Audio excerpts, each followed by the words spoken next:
Bismillahirrahmanirrahim. Assalamualaikum warahmatullahi wabarakatuh. Alhamdulillahi rabbil alamin wa bihi nasta'in ala umurid dunya waddin wassalatu wassalamu ala asyrafil anbiya'i wal mursalin wa ala alihi wa sahbihi ajma'in. Amma ba'du.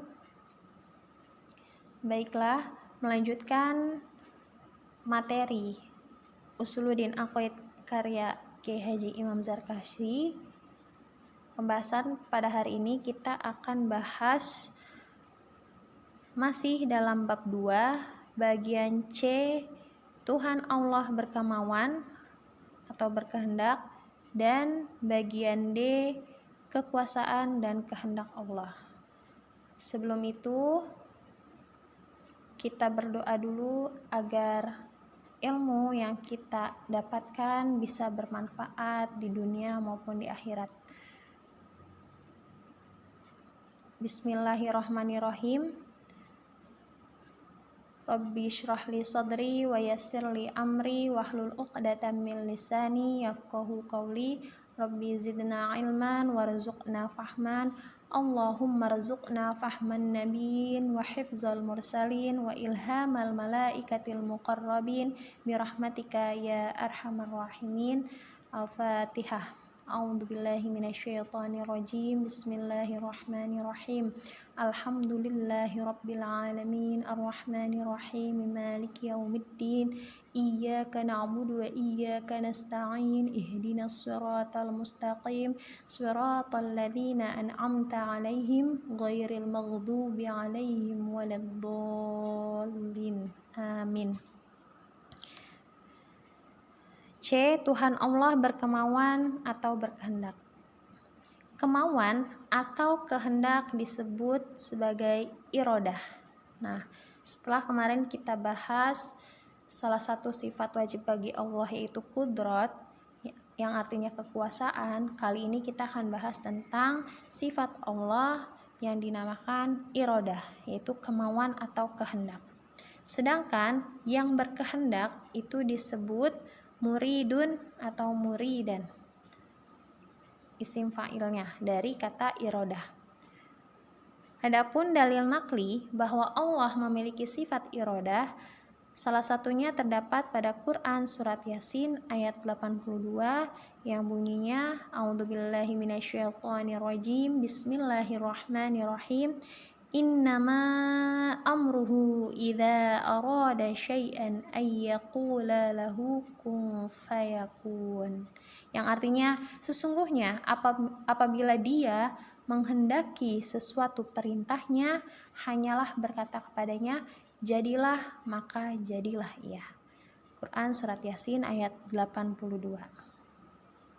Dari dalil nakli ini sudah jelas ya bahwa ketika Allah menghendaki segala sesuatu, Allah dengan mudah hanya berkata kun, jadilah, maka hal itu akan langsung terjadi.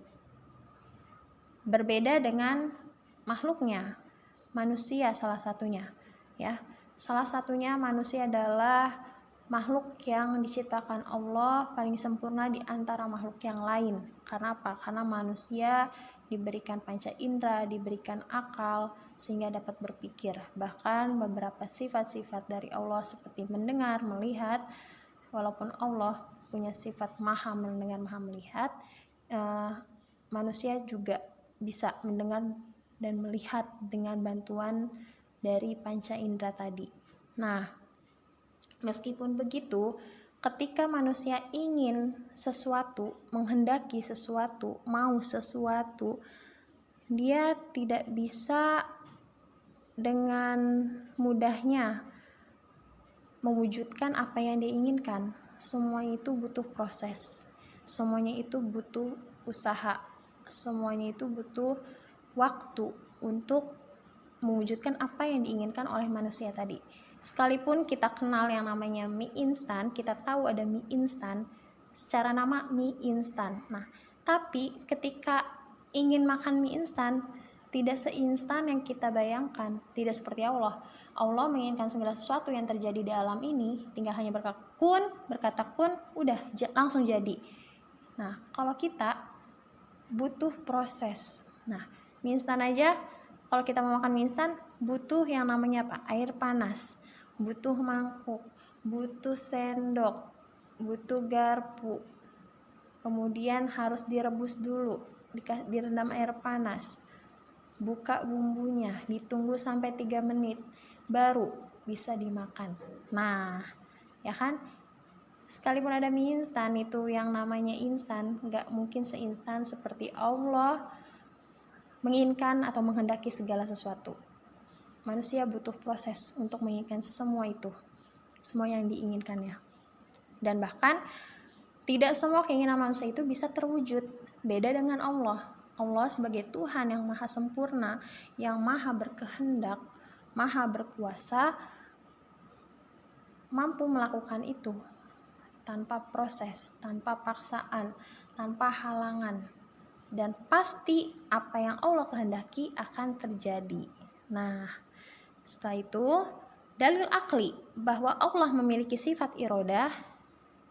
Apabila kita memperhatikan kejadian alam yang ada di sekitar kita dengan peraturan yang sangat rapi, maka kita akan yakin bahwa semua itu diatur atas kehendak Allah, yakni Tuhan seluruh semesta alam.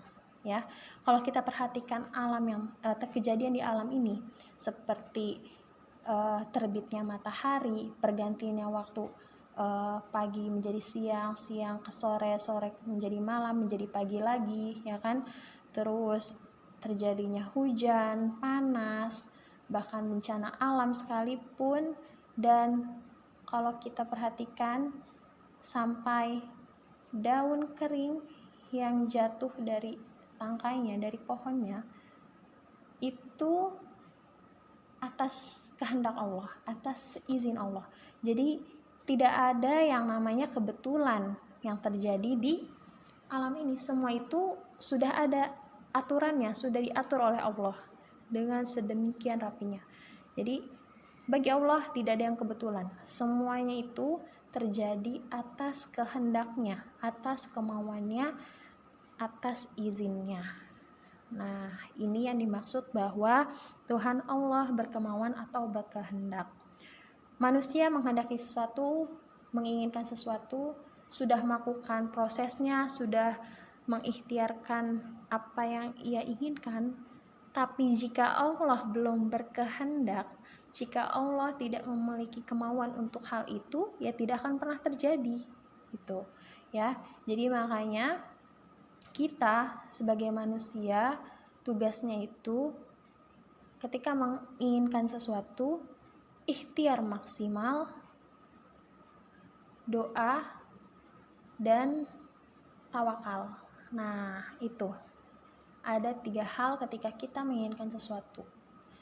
Harus ikhtiar dulu, harus ada usahanya dulu, sampai semaksimal mungkin ketika kita menginginkan apa nih cita-cita kita, apa nih target kita ke depan, apa yang kita mau, dan itu harus diikhtiarkan, harus ada usahanya.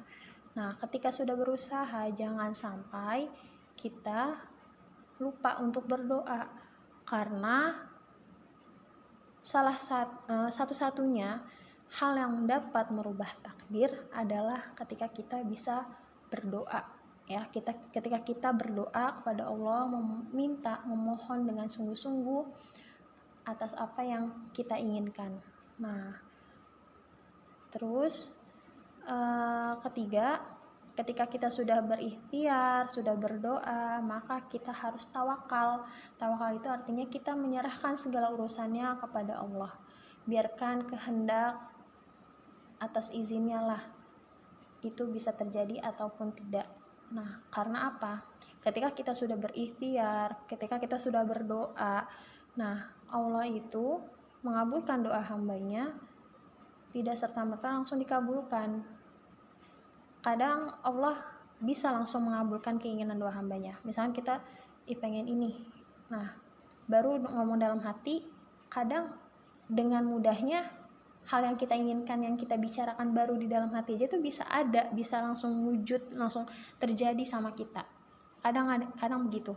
Tapi kadang juga kita harus ikhtiar dulu, kita harus berdoa terus-menerus sampai benar-benar Allah itu yang mengizinkannya gitu. Nah, kenapa sih Allah nggak langsung kasih? Karena Allah tunda dulu. Tunda dalam artian mungkin Allah ingin melihat kita sampai mana ikhtiar yang kita lakukan, sejauh mana ikhtiar yang kita usahakan. Nah, terus yang kedua, mungkin Allah rindu sama permohonan kita, yang kita mohon-mohon kepada Allah, yang kita sholat, yang kita doa sama Allah. Allah ingin berlama-lama melihat kita seperti itu. Karena kadang manusia itu ketika dia sudah berikhtiar, sudah berdoa, kemudian doanya dikabulkan, keinginannya diwujudkan, suka lupa. Kadang ya pas belumnya aja, pas udah diterima, kadang manusia itu langsung lupa, malah jadi ya nggak, jarang berdoa, jadi malas ibadah, jadi lalai. Nah, mungkin itu hikmahnya. Nah, tapi kadang ada juga setelah kita berikhtiar, kemudian kita berdoa, Allah juga tidak mengabulkannya, tidak mewujudkannya. Itu karena apa? Karena Allah tahu yang terbaik buat hambanya. Allah tahu yang pantas buat kita, yang cocok buat kita. Apa yang menurut manusia itu baik, belum tentu itu baik menurut Allah. Tapi kalau apa yang menurut Allah itu baik bagi hambanya, pasti itu udah terbaik, udah paling terbaik. Karena Allah lah yang maha mengetahui, Allah yang paling tahu apa yang terbaik buat hambanya. Nah, jadi seperti itu. Jadi kita harus tawakal setelah kita melakukan ikhtiar dan doa. Ya, itu yang dimaksud dengan kehendak Allah, sifat irodahnya Allah. Kemudian bagian D, kekuasaan dan kehendak Allah. Nah, kekuasaan seperti yang kita tahu bahwa disebut sebagai sifat Allah yang namanya kudrat. Sedangkan kehendak Allah yang tadi barusan kita bahas itu dinamakan irodat. Nah, sifat kudrat dan irodah Allah ini mempunyai keterkaitan pada kejadian yang ada di alam semesta. Allah mempunyai kekuasaan, kudrat, untuk berkehendak, irodat, terhadap seluruh makhluknya. Karena apa? Karena Allah Maha Kuasa, maka tentu segala yang dikehendakinya pasti terjadi dan tidak ada suatu apapun yang dapat memaksanya. Nah, jadi sifat kudrat dan iradat ini memang mempunyai keterkaitan. Ketika Allah punya kuasa, Allah mampu untuk berkehendak, ya kan? Nah, kalau kita nggak punya kuasa, ya kita nggak mungkin bisa untuk berkehendak, ya nggak? Nah, kita punya kuasa terhadap diri kita sendiri. Ketika kita lapar, kita mau makan. Ketika kita ngantuk, kita mau tidur. Kita punya pengendalian, penguasaan, kuasa hak untuk diri kita sendiri. Nah, begitupun Allah. Allah punya kuasa terhadap seluruh makhluknya, sehingga Allah juga punya kehendak untuk seluruh makhluknya. Gitu. Jadi, nggak mungkin orang itu bisa berkehendak tanpa dia memiliki kekuasaan. Ya, ketika orang punya kekuasaan, maka dia akan mampu berkehendak apapun. Nah, makanya sifat kekuasaan dan kehendak Allah itu saling berkaitan, karena setiap yang berkuasa pasti dia akan mempunyai kehendak. Kesimpulannya, Allah berkehendak artinya Allah menjadikan segala sesuatu dengan kemauan yang disengaja. Jadi tidak ada kejadian yang terjadi di alam ini hanya dengan kebetulan saja, karena semua atas izin Allah, yakni Tuhan yang mempunyai kehendak apapun terhadap makhluknya. Maka semua hal terjadi tidak akan pernah terlepas dari kekuasaan dan kehendak Allah. Mungkin cukup sekian pembahasan kita pada hari ini. Apabila terdapat kesalahan, tentu itu dari diri saya sendiri, dan kebenaran hanyalah milik Allah Subhanahu wa Ta'ala. Astaghfirullah li wa lakum. Wassalamualaikum warahmatullahi wabarakatuh.